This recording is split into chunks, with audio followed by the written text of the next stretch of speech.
Just a reminder that blog is short for weblog, which is a very public online journal. These days, people other than the blogger write in these diaries, and they include pictures. Brad Lau of ladyironchef.com fame you might have thought was a photo bug with an interest in food. In fact, it's the other way around.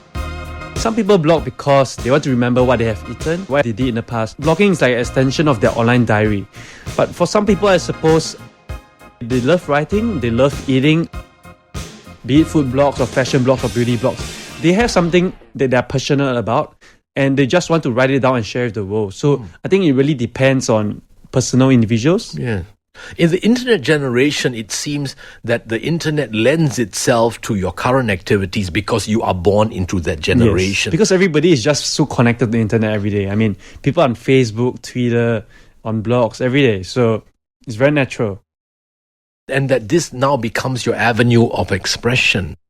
The time you started your blog coincides with blogging at its height. Yeah. You do know that people who started blogs during the explosion of blog, I think the internet was running out of bandwidth for all the millions and billions of blogs that people were writing. So many blogs coming up every year. My feeling or my conclusion that this won't last. No? That's what you thought that time, right? Yeah.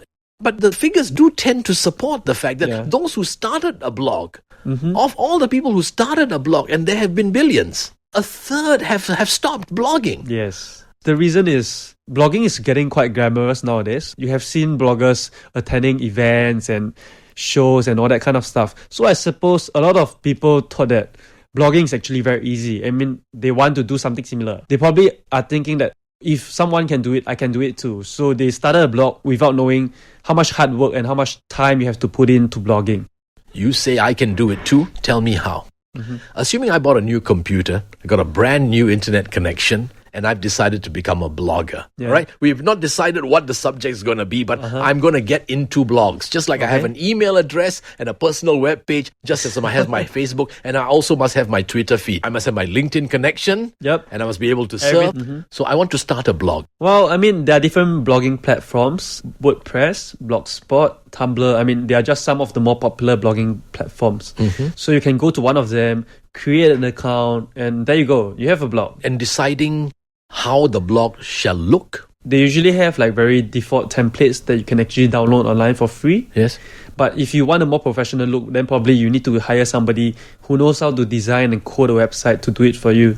If I decided on any one of the platforms that you mentioned, what would inform my decision to go with one or the other? What would I need to know in deciding which of the three platforms I'm going to go with? I think it's very different though. I mean, like Tumblr is more for posting of codes and for shorter posts, for more updates. Most bloggers are probably using WordPress or Blogspot. The reason I chose WordPress was because I found that the layout was more pleasant looking. I mean, it was simpler looking to me. So I didn't really play with Blogspot, so I can't really comment on that. And supporting visuals or... You can choose to actually upload to the website, but you'll be very slow. So most people do it by hosting websites like Flickr, Photobucket. So they upload the photo there and they actually copy the link over to the blog. So someone who just started blogging, would he be confused? And yeah, he would. All right. When I started blogging, I didn't know anything, so I was a bit confused as well. But then I have friends who helped me along the way. Right. How would I know that you had a blog? How would I have heard about you? When you start a blog, at least when I started a blog,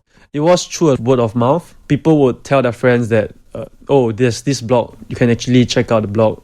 Yes. Or this particular restaurant review, shall we go there next week or something? But is there a public information mechanism where people who didn't know you existed might have... I suppose nowadays you have Twitter and Facebook. That's really very convenient for sharing things. But back when I started 5 years ago, I mean, Twitter and Facebook were not strong. You don't really have that kind of thing to share. Yeah. But in recent years, Twitter and Facebook have helped me a lot because whenever people see a restaurant review that they like, when they see a post that they really like and they want to try, they'll just post it on Twitter or post it on Facebook. If you went back to the essence of blogging, a blog is a web log. It's an online journal, as you pointed out. So if it's not necessarily about food, it's sustained because the blogger must be passionate about something. I think so. I mean, if you're not passionate about something, people can tell. Right. I think when you're passionate about something, it shows in the way you write, the way you blog, And I think that's really important. If you're doing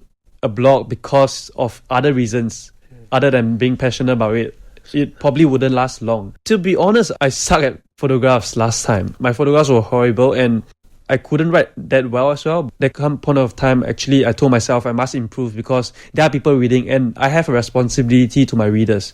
So I took it upon myself to actually learn photographs better. And for the writing part, actually, I read about how other people write. Right. And from there, actually improve myself. Do you write about the food, but do you ever write about the photos? Yes. I think people can actually see that I have a huge improvement compared to last time. So off and on, I will actually get people emailing me. Like they'll ask, what cameras do you use? And how do you improve your photographs? That kind of thing. So I thought I might as well just blog a post about it and share my experience on how to improve my photographs. Has your musical taste improved over the years? You think you're listening to better music these days? Think so, hopefully. Right. Well, give us an example of what you've brought with you. A recent song that I really like is 1,000 Years by Christina Perri. I didn't really like it. Two of my friends, the guy actually proposed to the girl using this song. I mean, he did a very simple video and somehow the video actually got viral. I mean, the whole world actually knew about it. I'm not sure if you actually saw it. Did she say yes, and when's the wedding? And they're getting married later this year. I think the song really hit me. I mean, I listened to the lyrics, listened to the mood of song, and I really like it. And I mean, up to now, it's one of my favorite songs.